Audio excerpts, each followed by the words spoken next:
Ezra Calloway was 41 years old, a man who had spent 14 years doing the kind of work that nobody celebrates until it is finished.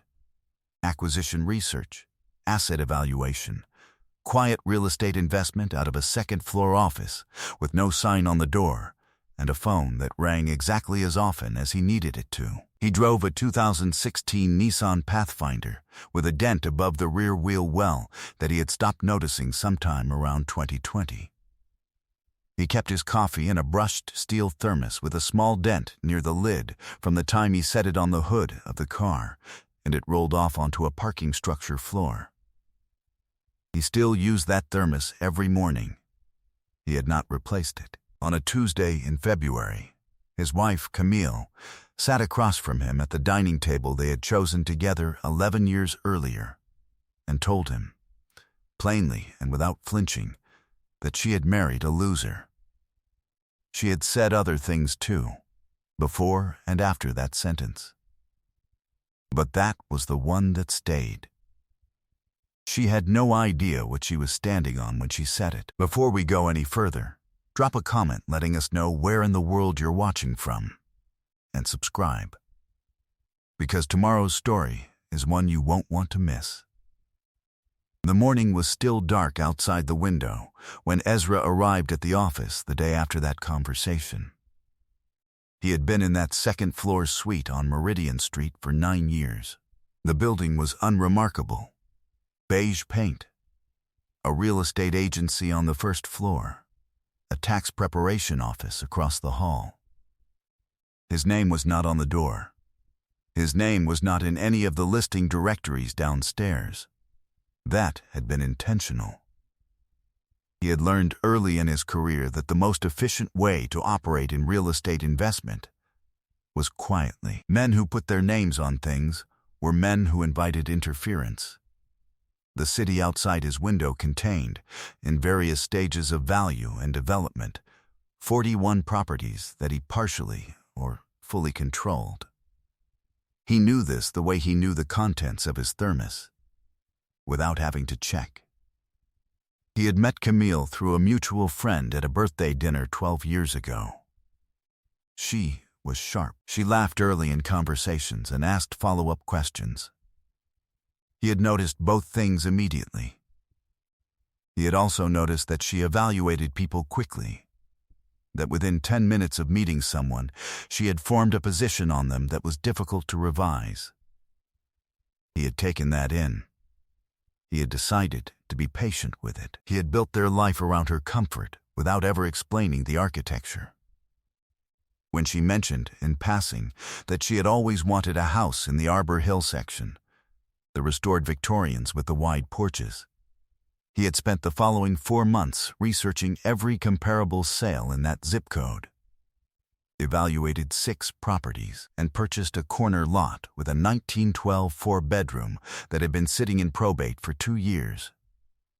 He had overseen the renovation himself, coming in 2 mornings a week to walk the site. He had given her the keys on her birthday. She had been delighted. She had also, within a week, begun telling people that she had found the house online.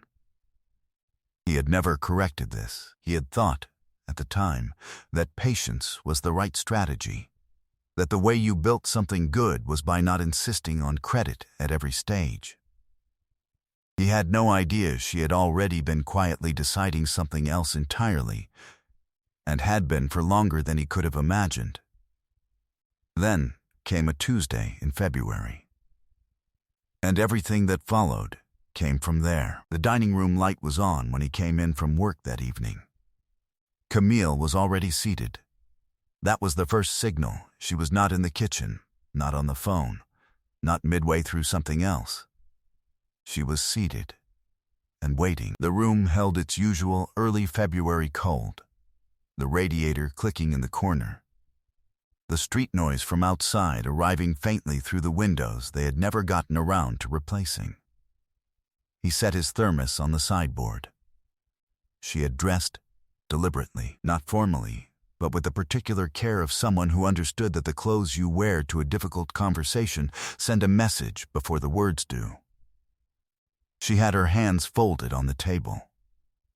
A manila folder sat in front of her on the right. "I want to talk to you," she said. "I've been trying to find the right moment to say this."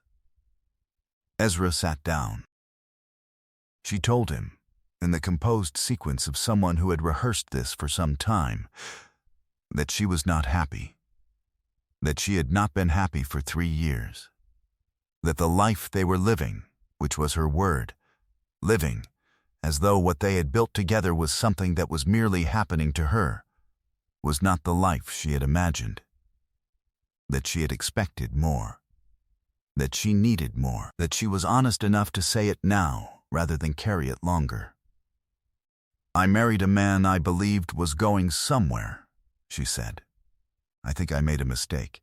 I think I married a loser, Ezra, and I'm sorry, but I can't keep pretending I didn't." She slid the manila folder across the table. He did not reach for it immediately. He did not raise his voice. He did not ask her the name of the man he had already half-registered in the past few weeks from small signals she hadn't known she was sending. A name on a credit card notification that had appeared on the shared account. A weekend conference that had produced no conference photographs. A new habit of charging her phone face down. He had noticed those things the way he noticed a discrepancy in a property appraisal. Not with alarm, just with the quiet professional attention of someone trained to read a structural problem before it became a structural failure. He looked at the folder. She said, "Those are separation papers. My attorney prepared them." He looked at her. Then he picked up the folder. He read the first page. He set it face down on the table. He stood. He picked up his thermos from the sideboard. He walked to the front door, took his jacket from the hook beside it, and left. He drove for 37 minutes, without direction. He stopped at a gas station on the edge of the east side, bought a cup of coffee he didn't drink, and sat in the parking lot until he was certain of one thing, that whatever happened next would be done correctly, in sequence, with documentation, and without urgency. He drove home and slept in the guest room. 2 years before any of this, Ezra had done something that required more of him than he had told anyone it cost. Camille's younger brother, Marcus, had gotten into serious debt, a failed restaurant venture, a private loan that had matured badly, a compounding situation that was moving toward legal action. He had come to Ezra in private. He had asked for help. He had said he didn't know who else to call. Ezra had spent 4 weeks unwinding the situation. He had made calls to 2 people in the city's financial district, whom he had cultivated over years, and did not call lightly. He had personally guaranteed a restructured repayment against his own name, put $67,000 into an account to hold the gap, and managed the paperwork himself over a series of evenings, so that Marcus never had to appear in any room where his situation might be visible to others. Marcus had been relieved. He had thanked him. He had called him a good man. Camille had known about the situation in broad terms. She knew Ezra had helped. She had said, at the time, "Marcus told me what you did. That was generous." Then she had asked what was for dinner. He had not expected more than that. He had told himself that this was fine, that some people showed love through labor, and some people showed it through words, and they were just different in that way, and it had worked fine for 11 years. But that was the year something changed in the texture of her attention. Small shifts. The way she talked about their future had a new thinness to it, as though she were describing a neighborhood she was planning to move out of and had already stopped investing in mentally. He had noticed it. He had interpreted it generously. The most important thing he had done in those 2 years was a thing he had done without thinking of it as important at all. He had moved his primary portfolio records to his private attorney's office for safekeeping during a system transition at the investment firm he worked with. He had done it for reasons of efficiency. The move had created a clean separation as a matter of record, between what was solely his and what was shared. He had not known at the time that she had located a notarized copy of his general power of attorney form, the one she had signed 3 years earlier in connection with a refinance, back when they had structured a particular arrangement together and had shown it to someone. That was what she hadn't ever bothered to understand. A power of attorney has boundaries, and the record of what falls within those boundaries and what falls outside them is precise. Her name was Rosalind Akebe. She was 63 years old, with silver hair she kept short, and a manner that arrived before her words did. Composed, unhurried, the kind of stillness that comes from years of watching situations develop before anyone else sees them coming. She had spent 26 years as a certified paralegal specializing in property and estate records. She had been working 2 floors below Ezra's office building in a records management firm for the past 7 years. She knew who he was before he knew she had been paying attention. She called him 11 days after the Tuesday in February. She said she would like to meet. She said she had something she needed to lay out for him in order, and she needed him to let her get through all of it before he said anything back. He said, "All right." She arrived at his office on a Thursday morning at 7:15. She had a satchel with her. She set it on the table and removed a series of folders, organized and labeled by date. "I'm going to lay this out in order," she said. "I need you to let me get through all of it before you say anything back."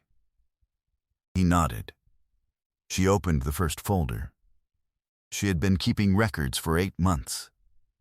She described, without drama and in chronological sequence, what she had observed. A vehicle she had noted because it had appeared in the parking structure 3 times a week across a period of 5 months, always in the same space, always arriving within 12 minutes of Camille's car. The registration on that vehicle, the name attached to it. A man named Derek Osai, 46 years old, who held a mid-level director position at a municipal planning commission. She had the name, the address, the employment record. Ezra looked at the folder. He looked at the name.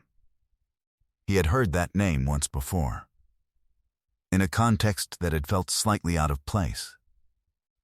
A birthday dinner 8 months ago, where Camille had mentioned a Derek from the planning committee, as though introducing a name she wanted him to hear in a casual register. He had filed it away at the time without reaching a conclusion.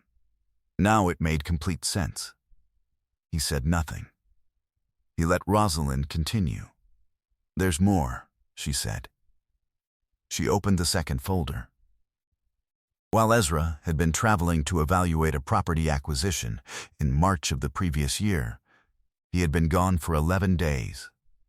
A refinancing instrument on the Arbor Hill house had been initiated, the house he had purchased. The house that was held, for title purposes, in a joint arrangement structured during the first year of their marriage.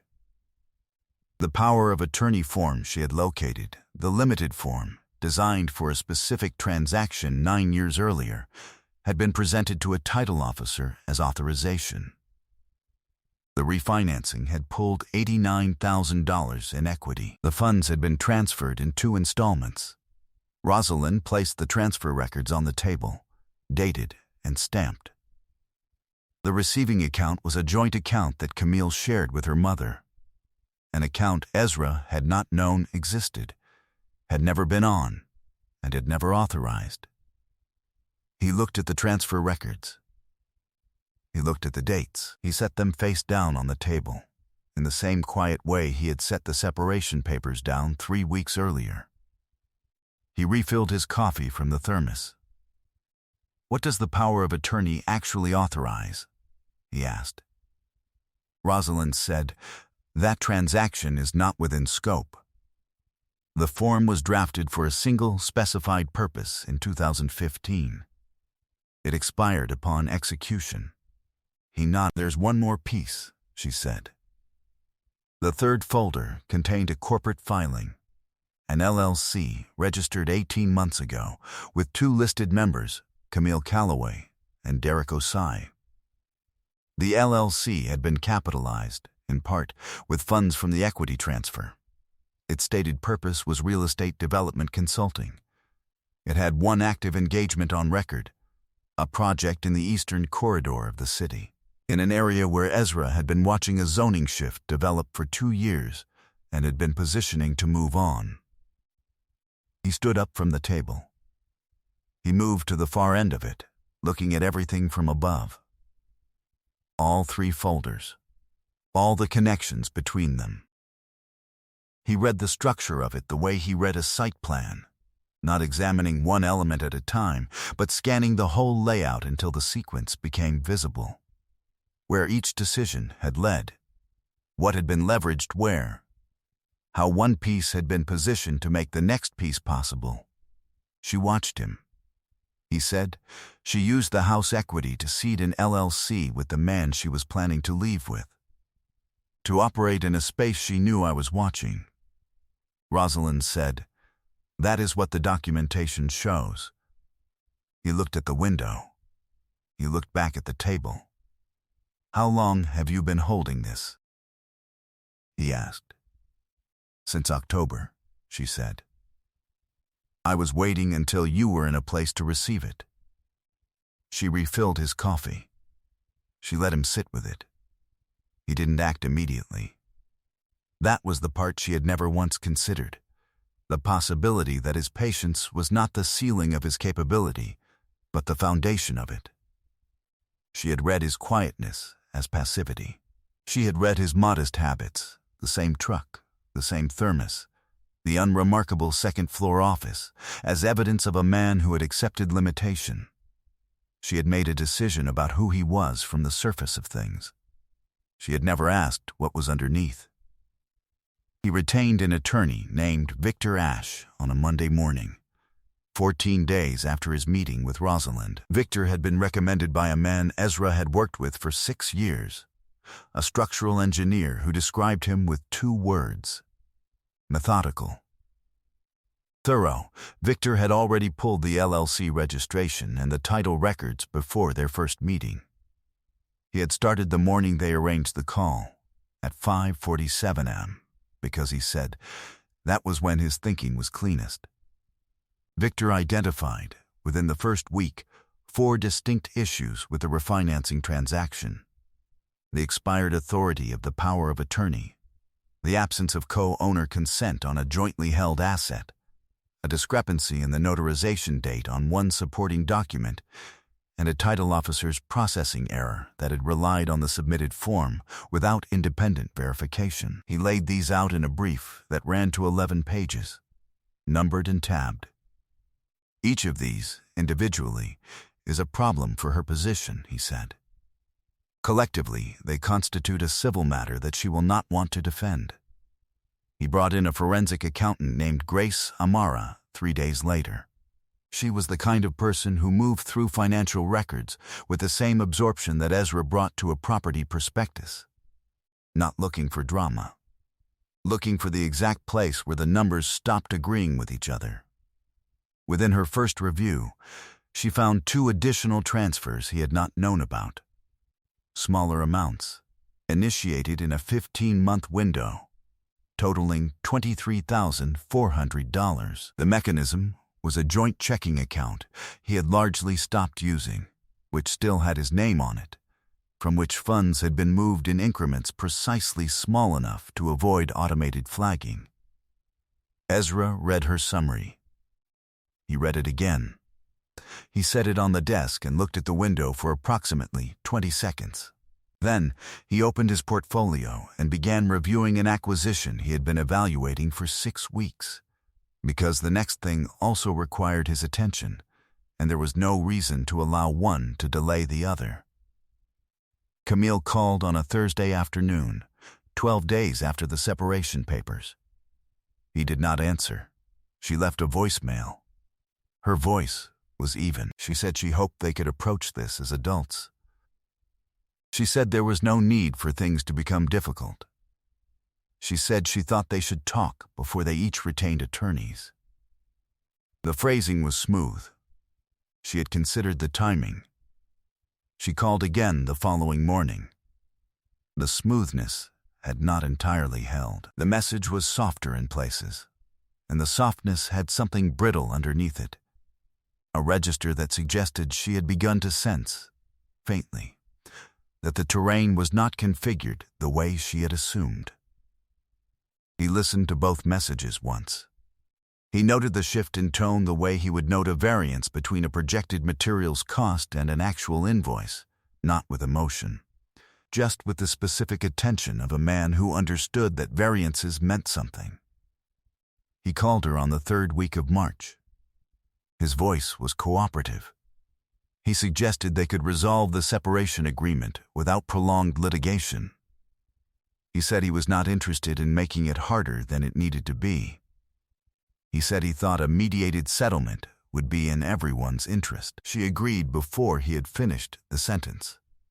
He heard her relief, the way she was trying to keep it out of her voice and not quite succeeding. "I think that's the right approach," she said.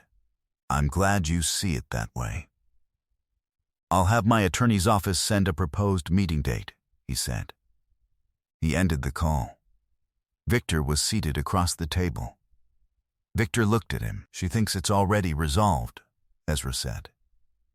Victor said nothing. He refilled his coffee. Ezra reached the conference suite 11 minutes before anyone was expected. He preferred it that way. The room was on the 14th floor of a building on Commerce Street, neutral and deliberate, long table, recessed lighting, the city spread behind glass across one wall. A kind of stillness that belongs to rooms where people have agreed to be direct with each other. He sat at the far end of the table, placed his thermos beside him, and waited. Victor arrived at 9:03. Grace Amara arrived at 9:08. The documents were organized on their side of the table with the precision of people who had done this before and were not nervous about it. Camille came in at 9:15, with Derek Osai beside her and her attorney, a man named Pruitt, a step behind. She entered with the bearing of someone who had decided the outcome before sitting down. She looked at Ezra once, a quick professional acknowledgement, and then directed her attention to Victor, as though Ezra were simply a party to the proceedings, someone to be managed rather than someone who had assembled this room. Victor waited until everyone was seated. "Before any discussion of settlement terms," he said, "there are several matters that require acknowledgement by all parties present." He opened his folder. He began setting documents on the table. Unhurried, methodical, the first document was a certified copy of the Power of Attorney form dated November 2015. Victor named it. He described its scope and its expiration. He set it precisely in the center of the table. "While Mr. Calloway was traveling in March of last year," Victor said, "a refinancing instrument was initiated on a jointly held property at 44 Arbor Hill Drive. The transaction drew $89,000 in equity. It was executed without co-owner consent, using an authorization form that had expired upon its original use 9 years earlier." He allowed a moment. "A civil action has already been filed in connection with that transaction. The filing was made at 8:30 this morning." Pruitt looked up from his legal pad. Victor placed the second document. Grace set the transfer records beside it, the 2 installments, dated and stamped. The receiving account identified clearly the entity that had benefited, the LLC registration that appeared 3 months after the transfer. The transfer occurred in 2 stages, Victor said, March 14th and March 22nd of last year. The receiving account is a joint account held by Camille Calloway and Marion Calloway, not previously disclosed to Mr. Calloway as an existing account. Funds from this account were then used to capitalize a limited liability company. He set the LLC filing on the table.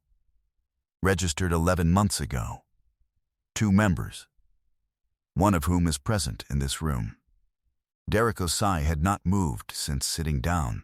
He was looking at the document the way a man looks at something he was told would never reach a conference table.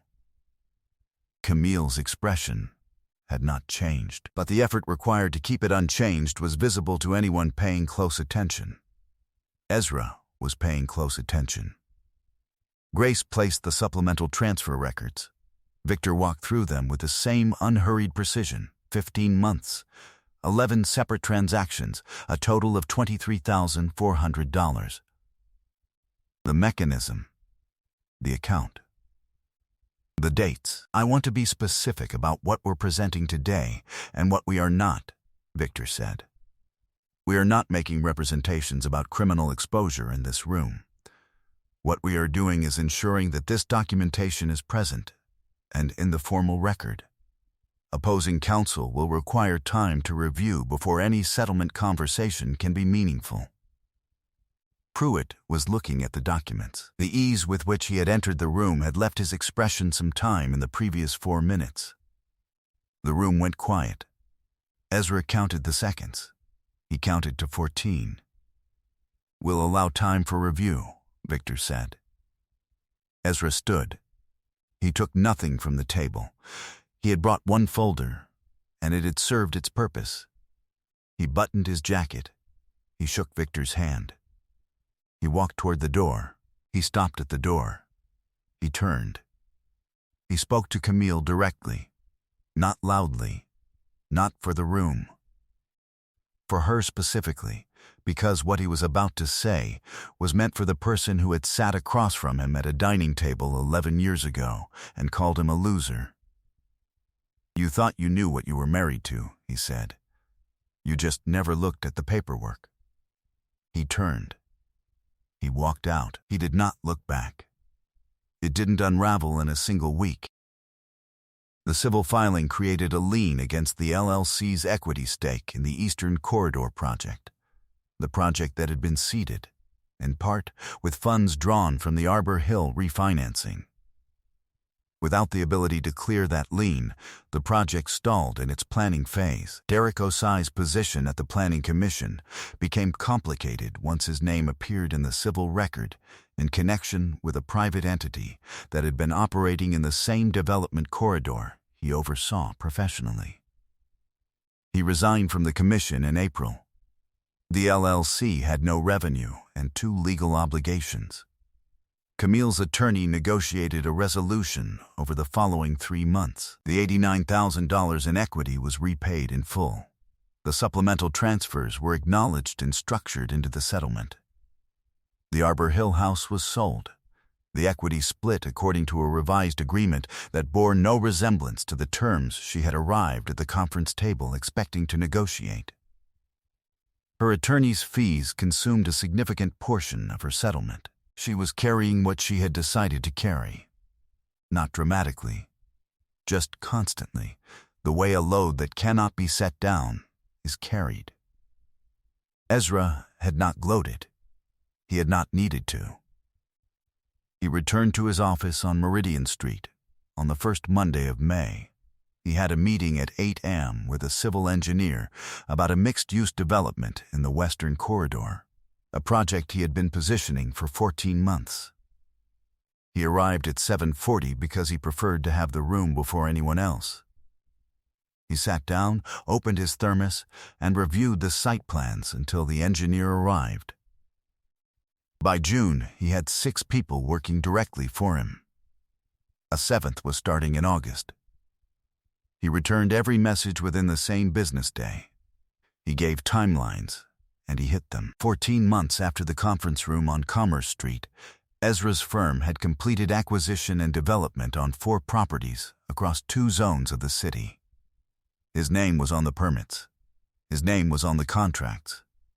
His name was on the glass door of the new office, a proper suite now, on the 3rd floor of a building he had purchased 18 months before he moved into it. His cousin's son, Marcus, the one he had helped pull out of debt years ago, had started working for him in November.